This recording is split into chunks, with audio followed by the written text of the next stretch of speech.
বিশ্বের অন্যতম গুরুত্বপূর্ণ জ্বালানি পরিবহন রুট হরমুজ প্রণালীর উপর পূর্ণ সামরিক নিয়ন্ত্রণ প্রতিষ্ঠার দাবি করেছে ইরান। মধ্যপ্রাচ্যে চলমান উত্তেজনার মধ্যেই দেশটির Islamic revolutionary guard corps IRGC ঘোষণা দিয়েছে, এখন থেকে এই কৌশলগত জলপথ দিয়ে চলাচলকারী যে কোনো নৌযানকে ইরানের সামরিক বাহিনীর সঙ্গে পূর্ব সমন্বয় করে চলতে হবে।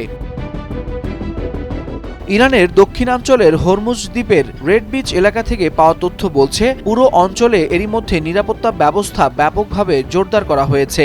আইআরজিসির নৌবাহিনী জানিয়েছে, হরমুজ প্রণালী এখন সম্পূর্ণভাবে তাদের সামরিক নজরদারির আওতায় রয়েছে এবং এখানকার প্রতিটি নৌ চলাচল নিবিড়ভাবে পর্যবেক্ষণ করছে দেশটির সামরিক বাহিনী।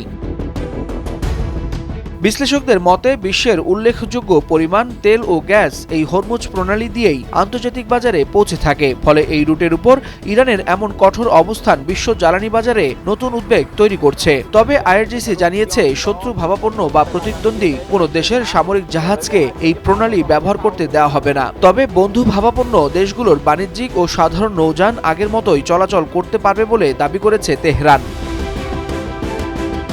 গত কয়েকদিনে এই প্রণালী দিয়ে নৌযান চলাচল কিছুটা বাড়তে দেখা যায়। বিশেষ করে চীনা কোম্পানির কয়েক ডজন জাহাজ এই পথ ব্যবহার করেছে বলে বিভিন্ন সূত্র জানিয়েছে। কিন্তু ইরানের নতুন ঘোষণার পর গত 24 ঘন্টায় অন্য কোনো দেশের জাহাজ চলাচলের তথ্য পাওয়া যায়নি।